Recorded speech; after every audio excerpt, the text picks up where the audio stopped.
Hi, I'm Sarah Lawson. I'm an occupational therapist and co-author of Tram Cpd. I'm also a PhD student researching occupational therapists' engagement in continuing professional development and how they're using the Tram model as a framework for their CPD. And I'm also a lecturer at Wrexham Glyndŵr University. And my colleague Deb is with me today. Hi, I'm Deb Hearle. I'm Head of Health Professions at Cardiff University. I'm an occupational therapist and I'm also co-author of Tram.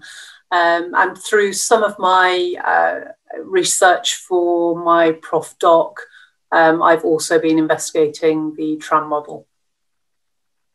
So we've been asked by the Elizabeth Casson Trust to put together a blog for you around how you know when you're learning something that could be recorded as part of your continuing professional development. So thinking about things that might be more informal rather than formal training or attendance at events. But before we start, I think it's important that we think about why do we do CPD? Why is continuing professional development something that we're required to do by the Health and Care Professions Council, and what is that underpins that requirement.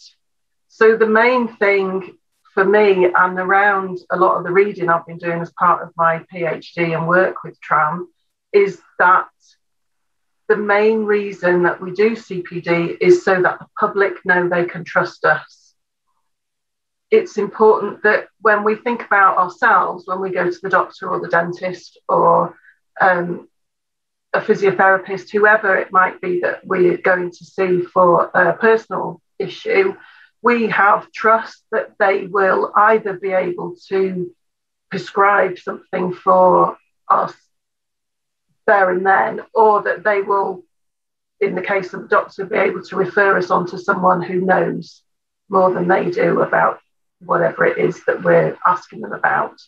So it's important that the general public know that any intervention that we are looking to work through with them, that it's based on best available evidence, that we are keeping our learning and knowledge and skills as up to date as possible. Have you got anything that you'd add to that, Deb? No, I mean, if you look at the definitions of CPD, the core things are, like you say, it's about keeping knowledge and skills up to date. So that's talking about competence. There's also a big issue about safety, so that we have to show that we're practicing safely as well. And then finally, it's about driving quality. So it's not only about just keeping up to date, it's about progressing yourself, and it's about progressing your profession as well. So as an occupational therapist, you're responsible for helping to drive occupational therapy forwards as a profession. So I suppose that automatically leads on to the next thing is, well, what is continuing professional development? And as well as the Health and Care Professions Council, the standards for continuing professional development, Deb has done some work, as she said, around her professional doctorate, looking at what it means to be engaging, actively engaging in your continuing professional development. Do you want to talk a bit about your findings, Deb? Yeah, so one of the things that we heard a lot about was that people talking about, I haven't done any CPD yet. And one of the important things really for CPD is, as Sarah just mentioned, is about the importance of engaging rather than just doing something. And so what I wanted to look at was what we mean by engaging in CPD. And so I undertook a concept analysis that Sarah and I developed further, and you can read more about that if you want to. But we came up with 5 really key components, and they're called 5 defining attributes of CPD. So the first one is that CPD is self-initiated and that it's undertaken voluntarily rather than as a result of mandatory requirement. Now, I know CPD is mandatory, but actually what you choose to do and what path you choose to follow is something that you decide yourself. Or it's something your career might decide. It's not somebody that forces you to do something. When you're undertaking CPD, if you think about stuff that you're really interested in and that you've really helped you to grow and develop, there is some sort of reward that you will get from this. So that's the second one, is that there is you feel some kind of reward, and that might be intrinsically. So you might feel more confident, you might just really enjoy what you're doing and really feel that it's great that you're doing something for your service users. Or there might be an extrinsic reward. So if you're doing something like a master's degree, for example, it might be because you're looking to get promoted through advanced practice framework. The third one is that the knowledge skills are gained and applied in practice.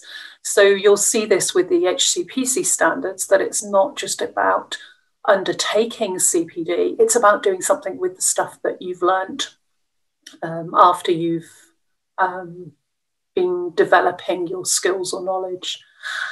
And that you learn, the things that you learn are recorded, evaluated, or shared with others, so that you don't just sit on it. You have a responsibility as an occupational therapist to share your learning with other people. And that's the fourth defining attribute. The final one is that very often, and I would say more than less, that learning continues beyond the initial, what you call the initial CPD activity. So the things that we're interested in, we don't just go and read something or do a seminar or attend a journal club or something or go on a course. We don't just do that and then put it aside and then forget about it. If you do that, to us, that's not real CPD. That's not engaging in CPD. If you're really undertaking and engaging in CPD, that learning continues way beyond the initial CPD activities. So like we said, you take that forward, you work with service users with it, you read more about it, rather than just ticking it off and putting it in your folder. So those are some of the core elements that we see that are really important with CPD. But we do find that there are a lot of people who are stating that we just can't find time to do CPD.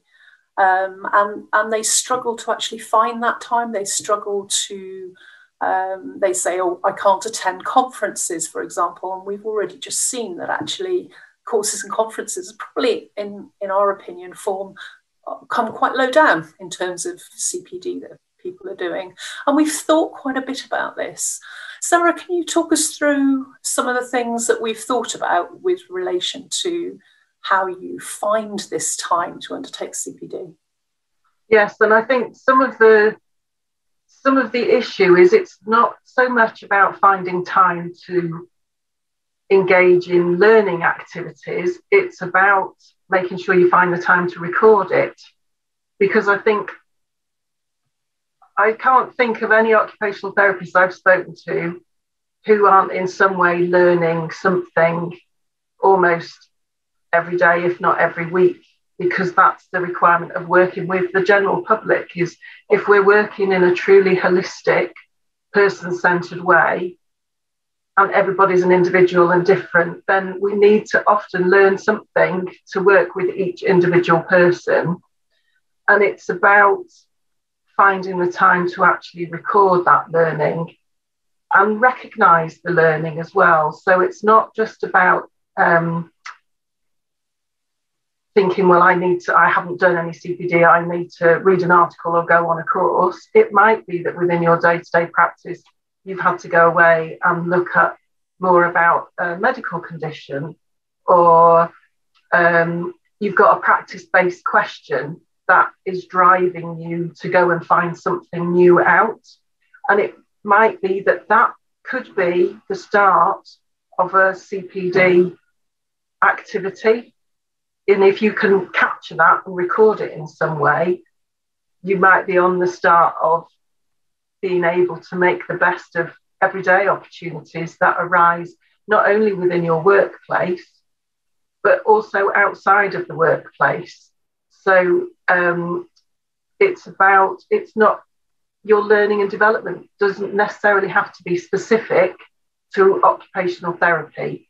It might be that you're doing things outside of your workplace that contribute to your learning and development as an occupational therapist. And it's been a real privilege. I've been interviewing occupational therapists about their CPD as part of my PhD. And it's been really interesting to see the types of things that people are doing that are outside of what you would call the norm of their everyday practice. So one person I've spoken to, for instance, is she teaches kayaking to children and adults, and she's been able to take the skills that she's learning from being able to teach kayaking to a range of people and to bring that back into practice. So it's helping with her communication, it's helping her to be able to articulate things in different ways so that people are able to understand what she's trying to convey. She's also learning all sorts of things about group work and risk assessment and about people taking positive risks. And she's been able to recognise that even though this is something she does in her own time, completely away from work, there's a whole host of things that she's learning from this that she's able to apply in her workplace, that she's recognised is part of her continuing professional development, and is able to record it as such. So although technically it's not directly related to occupational therapy, she's been able to make those links to how it's helping her develop as an occupational therapist. And I think those sort of skills are really important, aren't they, when we've got people in situations where perhaps they're not specifically in occupational therapy roles. And that's another question that we often get is, how do I keep my recording up to date when I'm not working in an occupational therapy role? And I think you've just given a fantastic example of the sorts of things that somebody has done who, it doesn't have to be specifically occupational therapy related in order to develop your skills and your professional practice skills as an occupational therapist. So I think that's a really useful point. And I think there's something about knowing, you need to know yourself to know that you're learning something. It's about knowing what your strengths and learning your preferred ways of learning, and recognising that you are in a position that you're learning something, and what are those triggers for you as an individual. So I know for me that it tends to be very emotion driven. If I'm feeling if I'm feeling something that might be construed as more of a negative emotion, like frustration, or that I'm calling into question my confidence about something, or something hasn't gone as well as I hoped it might be because I need to go away and learn something more.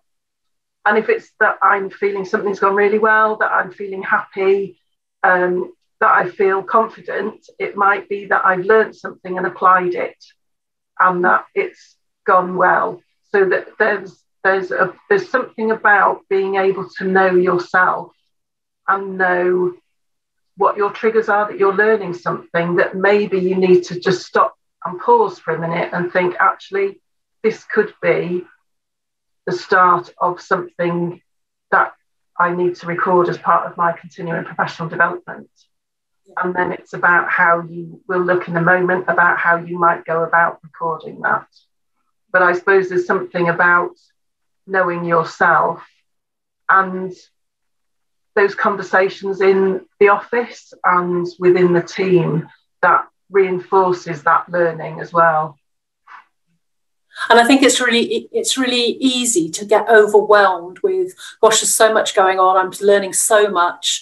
What do I record? How do I decide what's important to record? And again, those are some really useful tips about, there are certain things that you will realise are significant in your learning and your growth and development.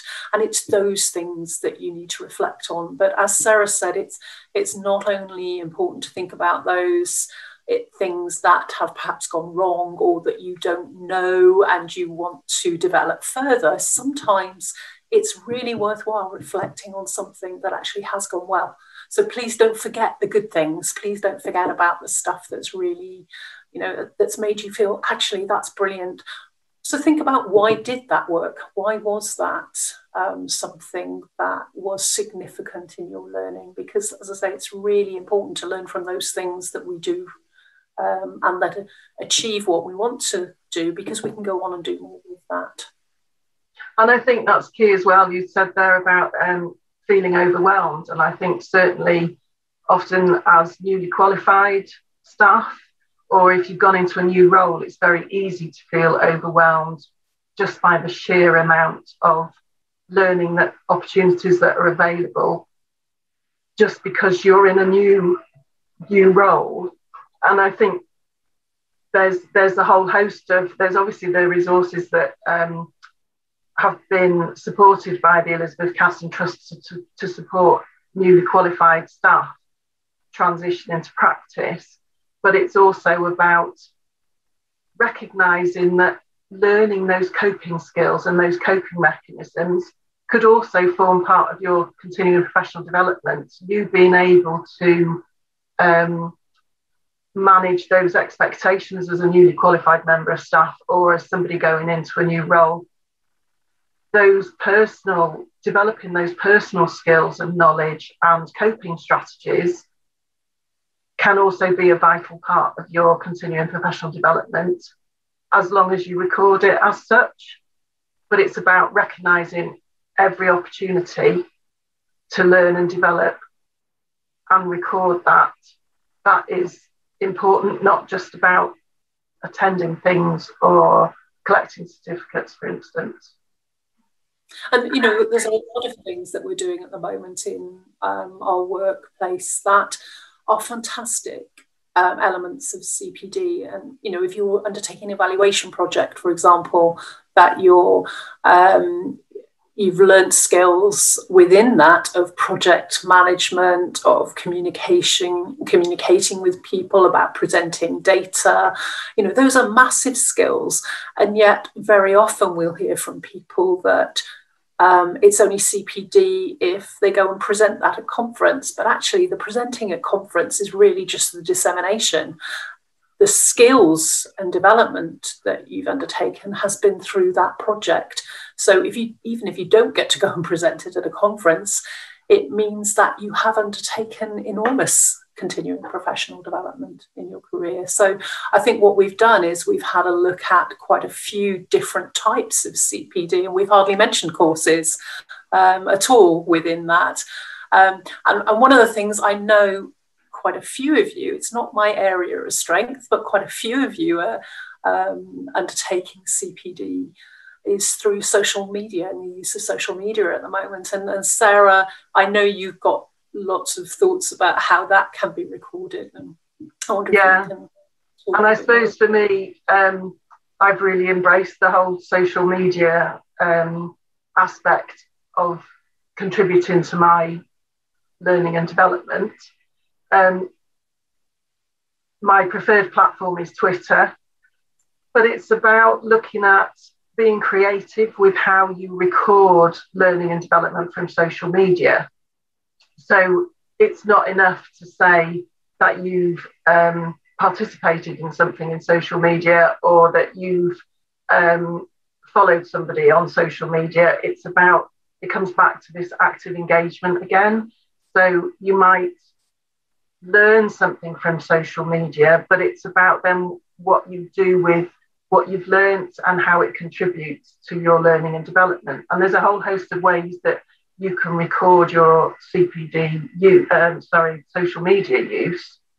So some of the simplest ones are about taking screenshots and being able to keep those within however you keep your CPD portfolio.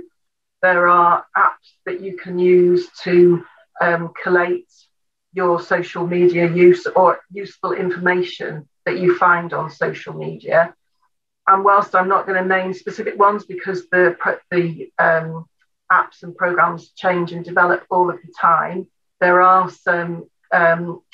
is some guidance in our book. And what we haven't said is that we will make sure there's a load of links at the end of this blog to signpost you to lots of information around things we talk about within this blog.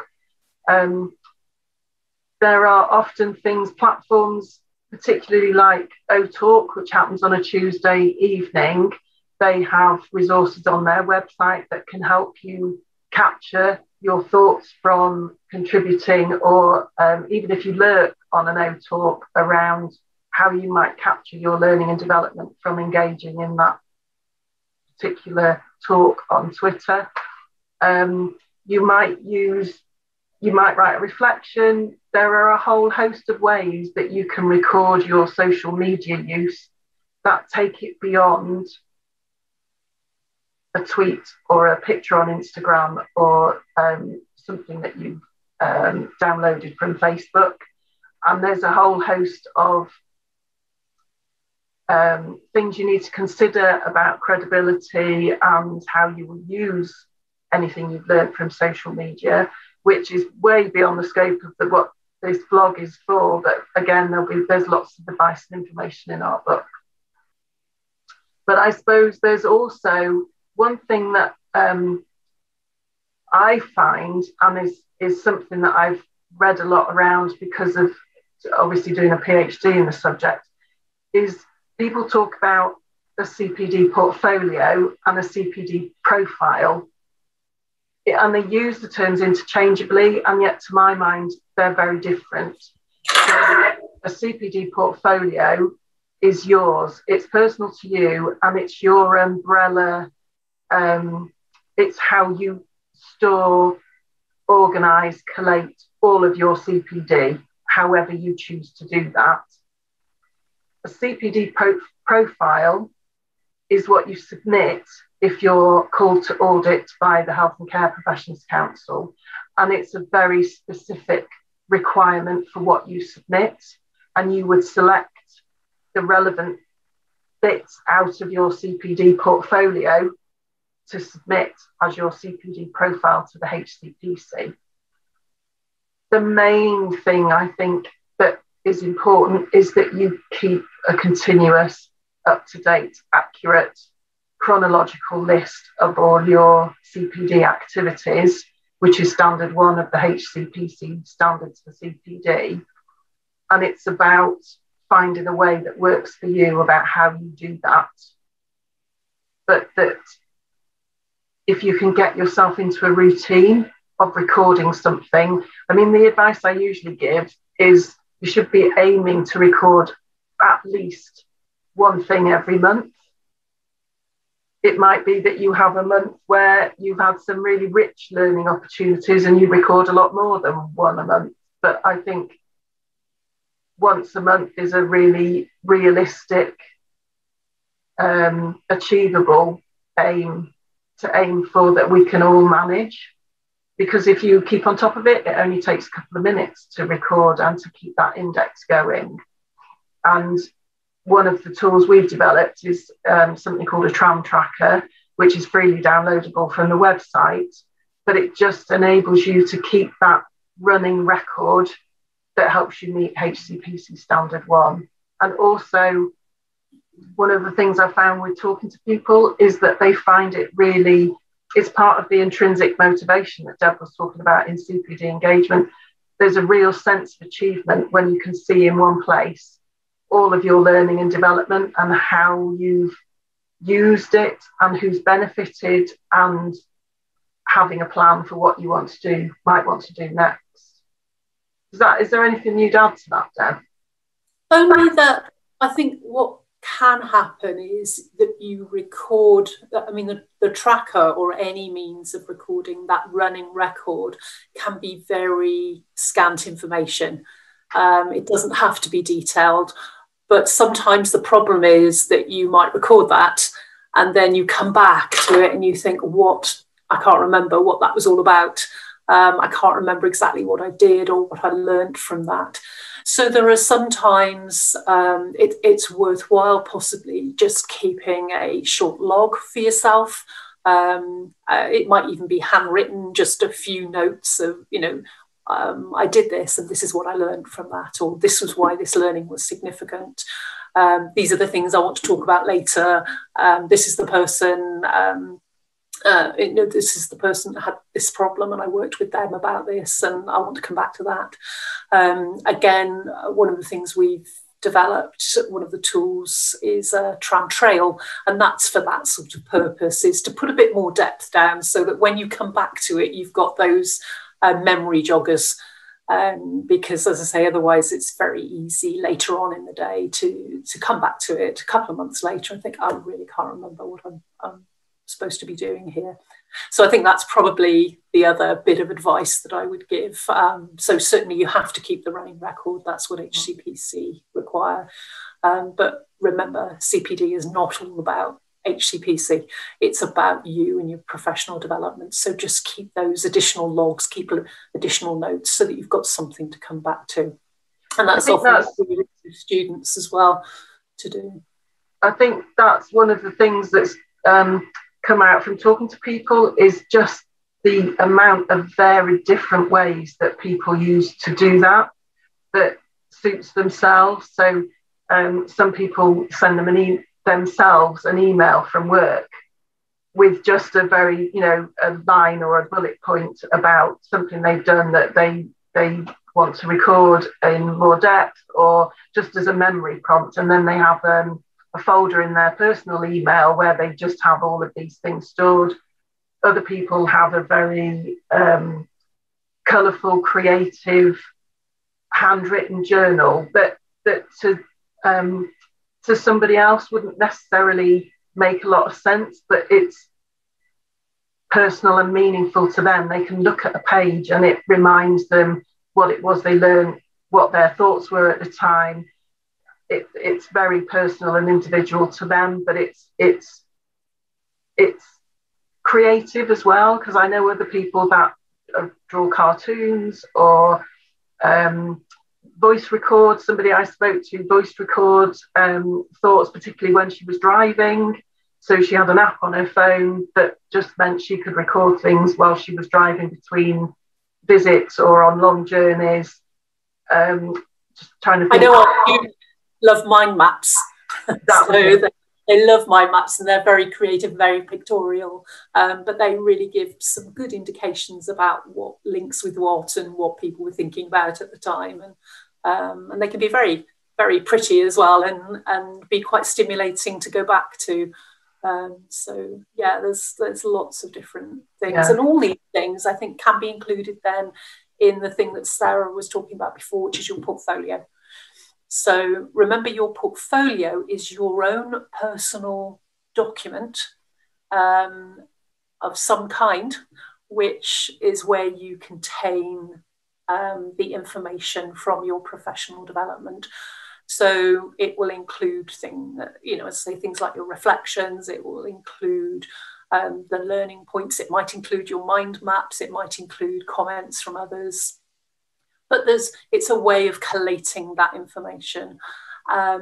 You may well be required to share your portfolio with others, but you can decide, you can choose which elements of that portfolio that you do show others. So some people I know will have a private part of their portfolio that they never intend to show anybody else.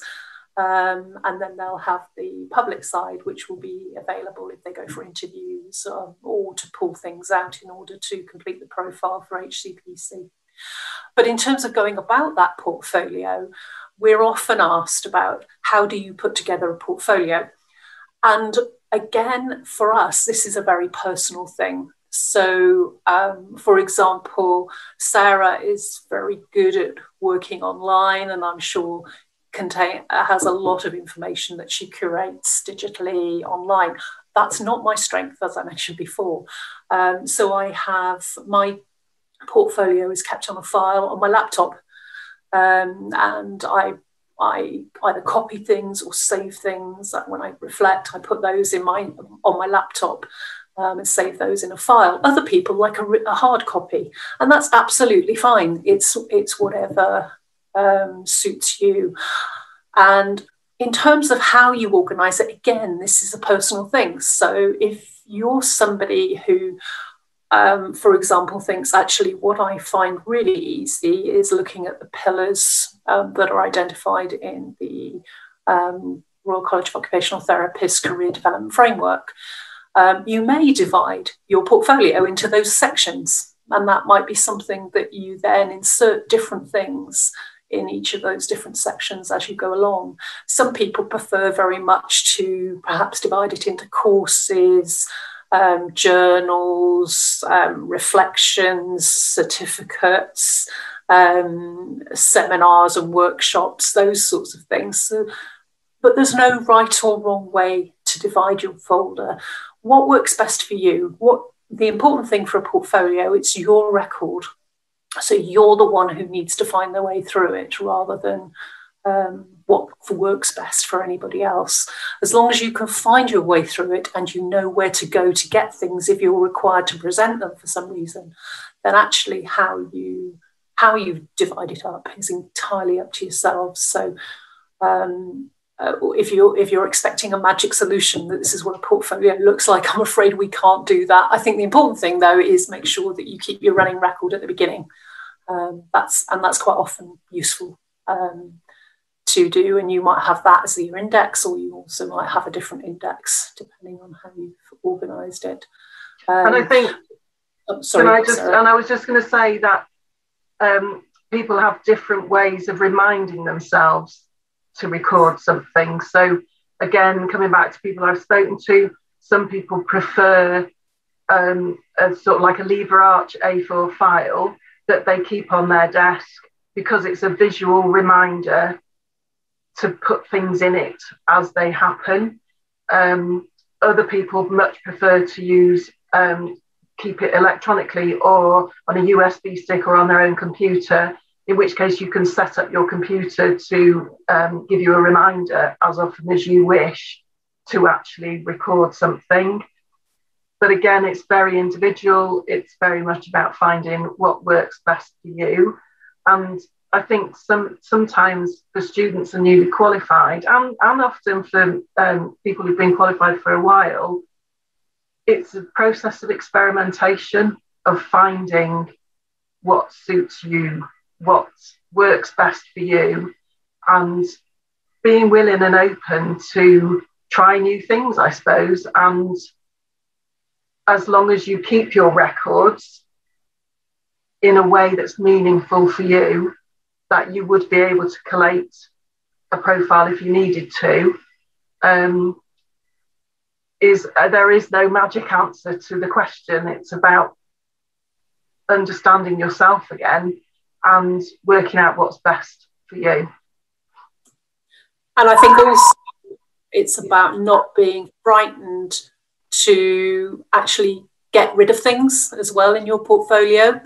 So in terms of, if, for example, if you're working in neurology and you have undertaken a course on BOBA, for example, and you're still working in neurology now, that course might actually be really important to keep in your portfolio.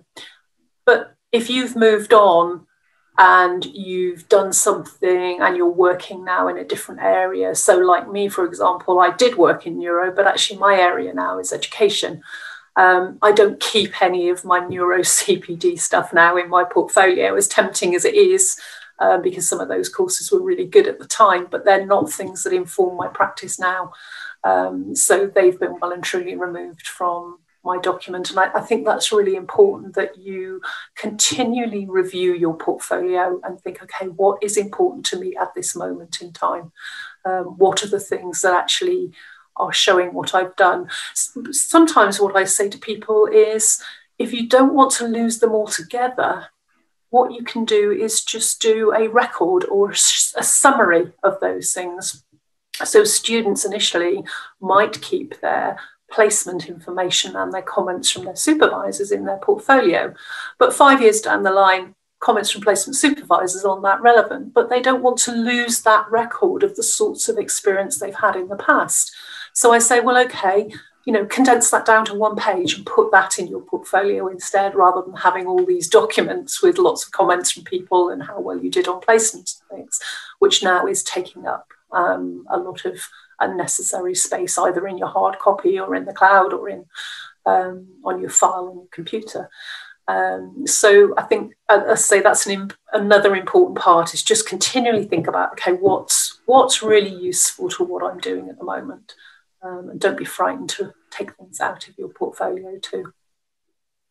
So having talked a bit about recognising learning that potentially could be CPD, and a variety of methods of how you might record your CPD, it's worth thinking about what is available to you that might help guide your CPD, and what documentation people provide that might help you. So I think Deb's going to talk a little bit more about that. Yeah, thanks, Sarah. There are some really useful resources that are out there to help you and to guide you with regard to CPD. I think the first one to mention, because we often have questions like, how much time should I dedicate to CPD? What am I supposed to do with regard to CPD? How many hours do I get for CPD? And there are no magic answers, once again, to that sort of thing. But there's a really good document, which is the Principles of CPD and Lifelong Learning. It's by Broughton and Harris. It's a recent document in 2019. And what this document does is it helps to guide you about your responsibilities for CPD, but also those of your employer and wider organisation. So while it won't give you that answer about how many hours you are expected to do, it does talk about your responsibilities. And I think, as I say, it's a really useful document for you to have a look at. The second one, and this is in no particular order at all, but the second one is a 2017 document by the Hcpc, which is entitled CPD in Your Registration. So if you're thinking more about how to prepare yourself if you were called for audit, for example, then this provides a really good outline of their expectations, the Hcpc's expectations of you as a healthcare professional in relation to CPD. It'll also give you an indication of their 5 standards, which, as we've spoken about before, are keeping a running record, making sure your CPD is a mixture of learning activities. So we've talked a lot about all the different types of activities you can do, but also to remember that you need to show that it's contributed to practice and that it's benefited the service user. So what this document will do, it'll give you some really good ideas about how to meet those different standards. And they on the Hcpc website, you'll also have lots of information about doing this. And if you are called for audit, then it gives you some ideas of what you have to do in order to complete that. But in particular, I think there are some really good resources from the Royal College of Occupational Therapists. And the one that Sarah and I will often refer to is the Royal College of Occupational Therapists Career Development Framework and the wheel that goes with it. So if you haven't looked at this document before, please do. You can download it. You can get access to it online. And what it does is it divides the things that you have to do into 4 pillars. And those pillars are very similar to if any of you are going for advanced practice or have been through the advanced practice application process. They're very similar pillars to those. So the 4 pillars are looking at professional practice. So that's the work you do from a day-to-day perspective, facilitation of learning, leadership, and then evidence research and development.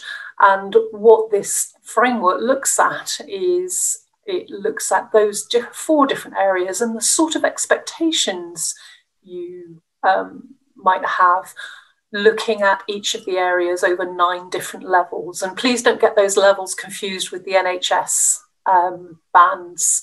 They're not the same thing. But the document itself, if you start looking at some of the different levels, you'll start to get a feel for where you sit within those levels. And what that helps you do is map where you are now, but also map where you have to go and have a look at, you know, if you're thinking, actually, I'm wanting to develop more of a leadership role, if you go to the leadership pillar and then find where you're at on that leadership pillar, you can start to find, okay, if I want to develop a further leadership role, this is the sorts of things I need to be doing. And you can then have more of a strategic approach to your continuing professional development.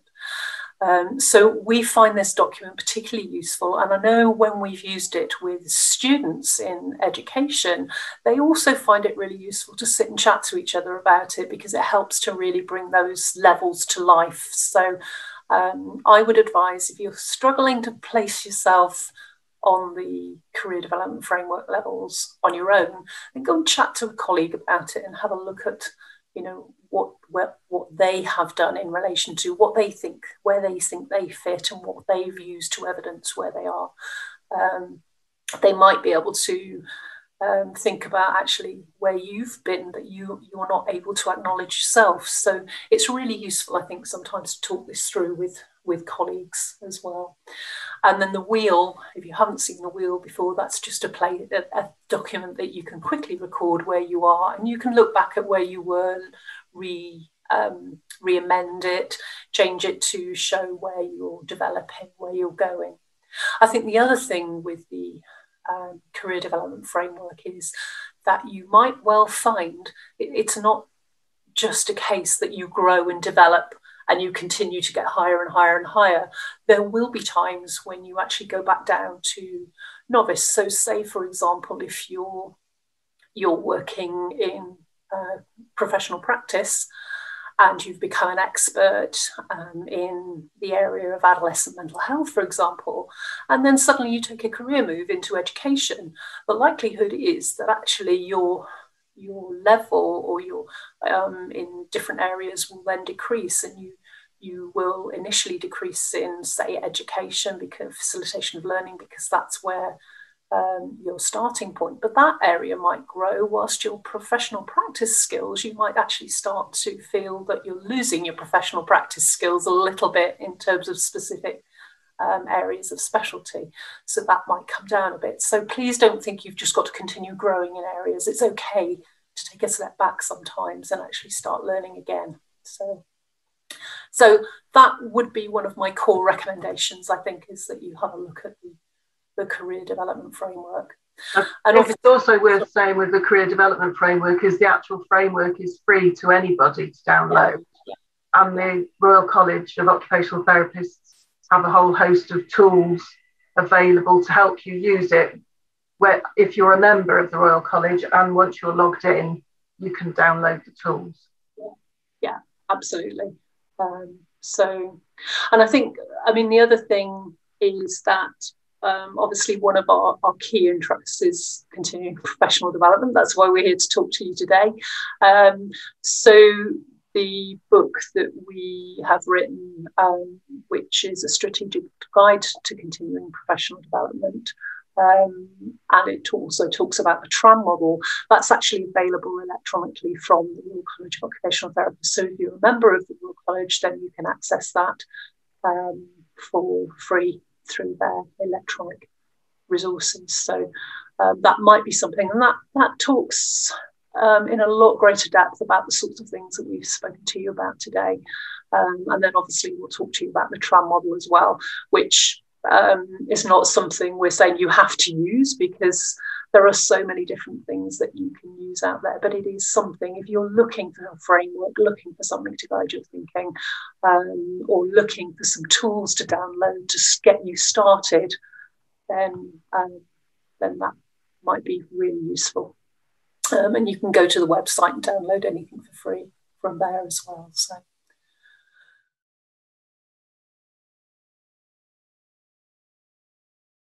our advice would be start now. You don't need to worry about what you've got in the carrier bag. It's about making the commitment, starting now, working out what works best for you, and keeping your record of your learning and development. And then if you need to at some point go back through the carrier bag under the bed, then you can do that when and if you need to. The important bit is that you make a start. Start now, find a way that works for you, and worry about what you've got stored away if and when you need to in the future. And I suppose that within this blog, we've concentrated on recording CPD.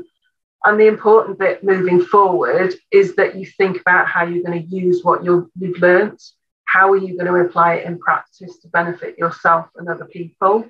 But that would be for the future. So I suppose we'd like to say thank you for listening. There will be a link or links to the information that we've talked about in the blog coming up. And we'd like to thank you for listening. Yeah, and thank you for hopefully going away and considering some of the points that we have come up with today. So we really hope that you found this useful.